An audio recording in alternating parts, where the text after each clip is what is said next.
എല്ലാവർക്കും പുതിയൊരു job information വീഡിയോയിലേക്ക് സ്വാഗതം. കേരള സംസ്ഥാന ജയിൽ വകുപ്പിന് കീഴിൽ വിവിധ തസ്തികകളിലായി ഉയർന്ന ശമ്പളത്തിൽ സ്ഥിരജോലി നേടാൻ ഉദ്യോഗാർത്ഥികൾക്ക് അവസരം. Kerala prisons and correctional services ഡിപ്പാർട്ട്മെന്റിന് കീഴിൽ വന്നിട്ടുള്ള ഏറ്റവും പുതിയ ജോലി ഒഴിവുകളെ കുറിച്ചുള്ള വിവരങ്ങളാണ് ഈ വീഡിയോയിലൂടെ ഷെയർ ചെയ്യുന്നത്. Assistant jailer, superintendent, supervisor, store keeper എന്നിങ്ങനെ വിവിധ തസ്തികകളിലേക്കാണ് നിയമനം. അതുപോലെ തന്നെ 43,400 രൂപ മുതൽ 91,200 രൂപ വരെ ശമ്പള സ്കെയിൽ പറഞ്ഞിട്ടുള്ള ഈ തസ്തികകളിലേക്കെല്ലാം അപേക്ഷിക്കാനുള്ള യോഗ്യത ഏതെങ്കിലും വിഷയത്തിലുള്ള ഡിഗ്രി മാത്രമാണ്. കേരളത്തിലുടനീളം നിരവധി ഒഴിവുകൾ പ്രതീക്ഷിക്കുന്ന ഈ തസ്തികകളെ കുറിച്ചുള്ള വിശദ വിവരങ്ങൾ അറിയാം. വീഡിയോ മുഴുവനായി കാണുക. അതുപോലെ തന്നെ ജോലി നേടാൻ ആഗ്രഹിക്കുന്ന നിങ്ങളുടെ സുഹൃത്തുക്കൾക്ക് കൂടി വീഡിയോ ഷെയർ ചെയ്ത് കൊടുക്കാനും വീഡിയോ ലൈക്ക് ചെയ്യാനും ഹൈപ്പ് ചെയ്യാനും മറക്കരുത്. ഇനി ഈ തസ്തികയിലേക്ക് അപേക്ഷിക്കേണ്ടത് എങ്ങനെ, അപേക്ഷിക്കാനുള്ള അവസാന തീയതി, യോഗ്യത, പ്രായപരിധി തുടങ്ങിയ വിശദ വിവരങ്ങൾ അറിയാം. പ്രിസൺസ് ആൻഡ് കറക്ഷണൽ സർവീസസ് ഡിപ്പാർട്ട്മെന്റിന് കീഴിൽ വന്നിട്ടുള്ള ജോലി ഒഴിവുകളിലേക്ക് നിശ്ചിത യോഗ്യതയുള്ള ഉദ്യോഗാർത്ഥികളിൽ നിന്ന് അപേക്ഷ ക്ഷണിച്ചിട്ടുള്ളത് കേരള PSC മുഖേനയാണ്. ഇതിലേക്ക് അപേക്ഷ സമർപ്പിക്കാനുള്ള അവസാന തീയതി 2025 ഡിസംബർ 31 കേരള PSCയുടെ ഒഫീഷ്യൽ വെബ്സൈറ്റിലെ വൺ ടൈം പ്രൊഫൈൽ വഴിയാണ് അപ്ലൈ ചെയ്യേണ്ടത്. പ്രിസൺസ് ആൻഡ് കറക്ഷണൽ സർവീസസ് ഡിപ്പാർട്ട്മെന്റിന് കീഴിൽ വിവിധ തസ്തികകളിലേക്കാണ് നിയമനം നടത്തുന്നത്. തസ്തികകൾ ഏതൊക്കെയെന്ന് നോക്കാം.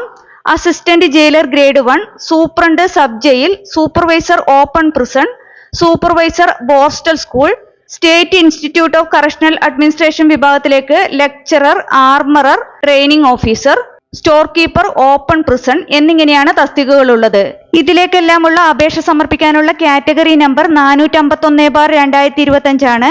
ശമ്പള സ്കെയിൽ 43,400 രൂപ മുതൽ 91,200 രൂപ വരെയാണ്. കേരളത്തിലുടനീളം പ്രതീക്ഷിത ഒഴിവുകളാണ് ഈ തസ്തികയ്ക്കുള്ളത്. നിയമന രീതി നേരിട്ടുള്ള നിയമനമാണ്. അപേക്ഷിക്കാനുള്ള പ്രായപരിധി 18 വയസ്സ് മുതൽ 36 വയസ്സ് വരെയാണ്. അതായത് ഉദ്യോഗാർത്ഥികൾ 2/1/1989 1/1/2007 ഇടയിൽ ജനിച്ചവരായിരിക്കണം. കൂടാതെ പട്ടികജാതി പട്ടികവർഗ വിഭാഗത്തിലുള്ളവർക്കും മറ്റു പിന്നോക്ക വിഭാഗത്തിൽപ്പെട്ടവർക്കും നിയമാനുസൃതമായ വയസ്സിളവ് ലഭിക്കുന്നതാണ്. ഇനി അപേക്ഷിക്കാനുള്ള യോഗ്യതകൾ നോക്കാം. ഇതിലേക്ക് അപേക്ഷിക്കാനുള്ള വിദ്യാഭ്യാസ യോഗ്യത ഒരു അംഗീകൃത സർവകലാശാലയിൽ നിന്ന് ഏതെങ്കിലും വിഷയത്തിലുള്ള ബിരുദം മാത്രമാണ്. കൂടാതെ ഉദ്യോഗാർത്ഥികൾക്കുണ്ടായിരിക്കേണ്ട ശാരീരിക യോഗ്യതകളും വിജ്ഞാപനത്തിൽ പറഞ്ഞിട്ടുണ്ട്. 165 സെന്റിമീറ്റർ ഉയരവും 81.3 സെന്റിമീറ്റർ നെഞ്ചളവും കുറഞ്ഞത് 5 സെന്റിമീറ്റർ വികാസവും ഉണ്ടായിരിക്കണം. പട്ടികജാതി പട്ടികവർഗ വിഭാഗത്തിൽപ്പെട്ട ഉദ്യോഗാർത്ഥികൾക്ക് കുറഞ്ഞത് 160 സെന്റിമീറ്റർ ഉയരം ഉണ്ടായിരിക്കണം. സ്പോർട്സ്, മിലിറ്ററി ട്രെയിനിങ്, NCCയിലുള്ള അംഗത്വം എന്നിവ അഭികാമ്യ യോഗ്യതയായി പരിഗണിക്കുന്നതാണ്. അതുപോലെ തന്നെ NCC സർട്ടിഫിക്കറ്റ് നേടിയ കേഡറ്റുമാർക്കും പ്രഗത്ഭരായ കായിക താരങ്ങൾക്കും വെയിറ്റേജ് മാർക്ക് നൽകുന്നതാണെന്നും വിജ്ഞാപനത്തിൽ വ്യക്തമാക്കിയിട്ടുണ്ട്. വനിതകൾക്കും ഭിന്നശേഷി ഉദ്യോഗാർത്ഥികൾക്കും ഈ വിജ്ഞാപന പ്രകാരം അപേക്ഷിക്കാൻ അർഹതയുണ്ടായിരിക്കുന്നതല്ല. കാഴ്ചശക്തി, കേൾവിശക്തി തുടങ്ങി ഉദ്യോഗാർത്ഥികൾക്കുണ്ടായിരിക്കേണ്ട വിവിധ ശാരീരിക യോഗ്യതകളെക്കുറിച്ചെല്ലാം വിജ്ഞാപനത്തിൽ വിശദമാക്കിയിട്ടുണ്ട്. അതുപോലെ തന്നെ വിജ്ഞാപനത്തിൽ കൊടുത്തിട്ടുള്ള 8 കായിക ഇനങ്ങളിൽ ഏതെങ്കിലും 5 ഇനങ്ങളിൽ കായികക്ഷമതാ പരീക്ഷയിൽ ഉദ്യോഗാർത്ഥി യോഗ്യത നേടിയിരിക്കണം. OMR ടെസ്റ്റിന് ശേഷം ഷോർട്ട് ലിസ്റ്റ് ചെയ്യപ്പെടുന്ന ഉദ്യോഗാർത്ഥികൾക്കായിരിക്കും ശാരീരിക അളവെടുപ്പും കായികക്ഷമതാ പരീക്ഷയും നടത്തപ്പെടുന്നത്.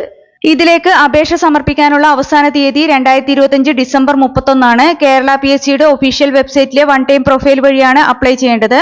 വൺ ടൈം രജിസ്ട്രേഷൻ ചെയ്യാത്ത ഉദ്യോഗാർത്ഥികൾ വൺ ടൈം രജിസ്ട്രേഷൻ ചെയ്ത ശേഷം അവരവരുടെ പ്രൊഫൈൽ ലോഗിൻ ചെയ്ത് അപ്ലൈ ചെയ്യേണ്ടതാണ്. ഈ തസ്തികയുടെ നോട്ടിഫിക്കേഷനും മറ്റ് വിശദ വിവരങ്ങളും എല്ലാം കേരള PSCയുടെ ഒഫീഷ്യൽ വെബ്സൈറ്റിലെ നോട്ടിഫിക്കേഷൻ ലിങ്കിൽ ലഭ്യമാണ്. കൂടുതൽ വിവരങ്ങൾക്ക് വെബ്സൈറ്റ് സന്ദർശിക്കുക. താല്പര്യമുള്ള യോഗ്യരായ ഉദ്യോഗാർത്ഥികൾ ഈ അവസരം പരമാവധി പ്രയോജനപ്പെടുത്തുക. 2025 ഡിസംബർ 31 മുമ്പായി തന്നെ ഓൺലൈനായി അപേക്ഷ സമർപ്പിക്കാൻ ശ്രദ്ധിക്കുക. കാറ്റഗറി നമ്പർ 451/2025 ആണ്. നിങ്ങൾക്ക് ഈ വീഡിയോ ഉപകാരപ്രദമെന്ന് തോന്നിയാൽ ഇനിയും ഇതുപോലുള്ള ജോലി സംബന്ധമായ വിവരങ്ങളും മറ്റ് വിദ്യാഭ്യാസപരമായ വാർത്തകളും അറിയാൻ ചാനൽ സബ്സ്ക്രൈബ് ചെയ്യുക. അതുപോലെ തന്നെ ഈ വിവരം മറ്റുള്ളവരിലേക്ക് എത്തിച്ചേരാൻ വീഡിയോ ഷെയർ ചെയ്യുക, ലൈക്ക് ചെയ്യുക, ഹൈപ്പ് ചെയ്യുക.